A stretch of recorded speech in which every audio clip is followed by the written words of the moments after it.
किसी भी देश की उन्नति और प्रगति का मानदंड उस देश की आधारभूत संरचना तय करती है, जिसमें यातायात के आधुनिक साधनों की उपलब्धता का सर्वोच्च स्थान होता है।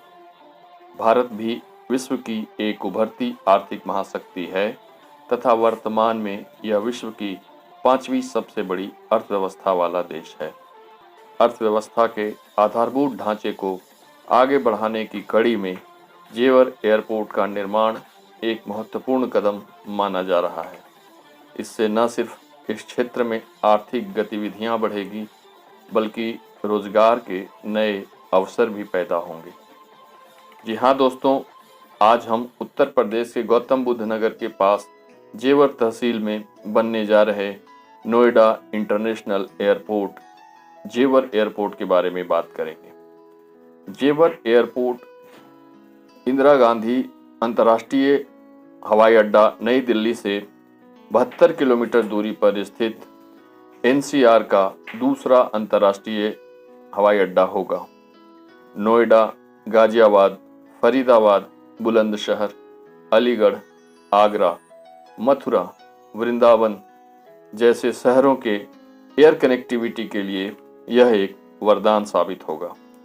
जेवर एयरपोर्ट को यमुना एक्सप्रेसवे तथा दिल्ली मेट्रो के द्वारा आईजीआई एयरपोर्ट से तथा फरीदाबाद से भी जोड़ने की योजना है। इस एयरपोर्ट के प्रथम चरण का निर्माण 2023 तक पूरा कर लिया जाएगा, जिसमें 2 रनवे बनकर तैयार होंगे तथा भविष्य में इसको बढ़ाकर 6 रनवे के एयरपोर्ट की करने की योजना है, जो भारत का ही नहीं बल्कि एशिया का सबसे बड़ा एयरपोर्ट हो जाएगा, जिसके लिए 7200 एकड़ जमीन का अधिग्रहण का कार्य संपन्न कर लिया गया है। एक अनुमान के मुताबिक प्रारंभ में यह 5 मिलियन पैसेंजर पर एनम की क्षमता वाला एयरपोर्ट होगा, जिसकी क्षमता आने वाले वर्षों में बढ़कर 60 मिलियन पैसेंजर्स पर एनम तक हो जाएगी। यह एयरपोर्ट पब्लिक प्राइवेट पार्टनरशिप यानी पीपीपी मॉडल के तहत विकसित किया जा रहा है।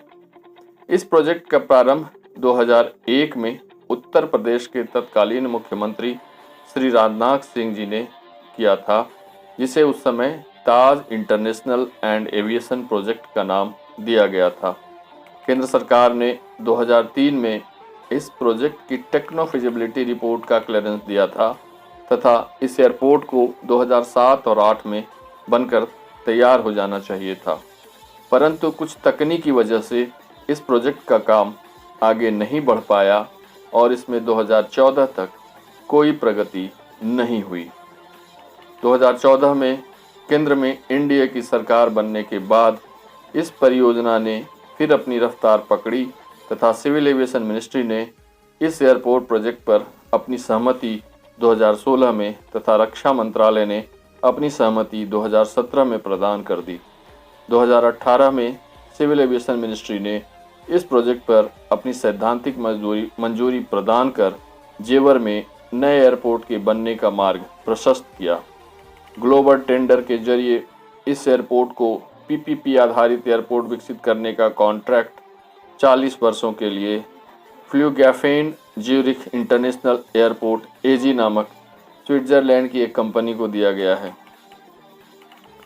जेवर एयरपोर्ट का स्वामित्व उत्तर प्रदेश सरकार द्वारा अगस्त 2018 में स्थापित Noida international airport company limited NIAL के अधीन होगा, जिसका उद्देश्य इस परियोजना से जुड़ी सभी एजेंसियों जैसे ज्यूरिख एयरपोर्ट इंटरनेशनल एजी, उत्तर प्रदेश सरकार, नोएडा, ग्रेटर नोएडा तथा Yamuna expressway industrial development authority की ज्वाइंट वेंचर है के बीच समन्वय स्थापित करना है।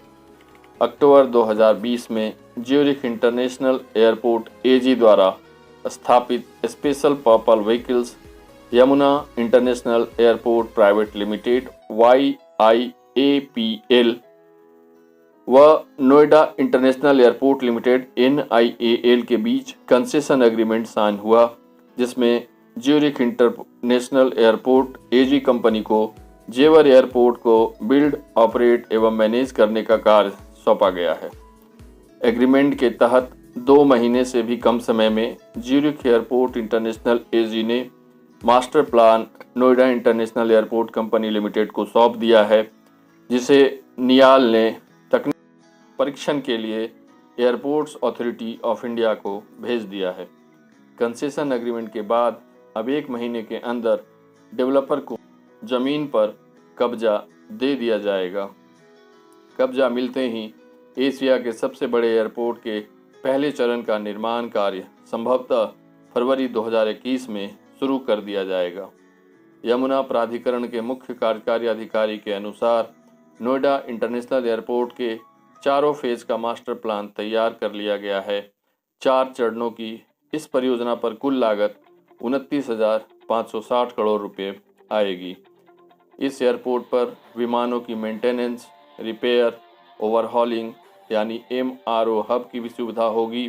विकासकर्ता कंपनी 10 वर्ष की समय अवधि के अंदर इस सुविधा के लिए जरूरी ढांचागत विकास करेगी।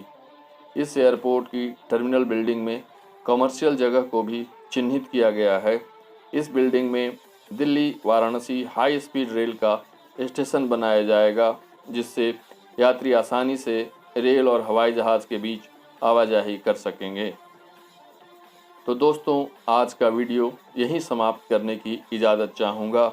अगर आपको हमारा ये वीडियो पसंद आया हो तो आप इसे लाइक कर हमारा मनोबल बढ़ाएं, और हाँ, चैनल को सब्सक्राइब नहीं किया है तो इसे ज़रूर सब्सक्राइब करें और बेल आइकन को प्रेस करना ना भूलें।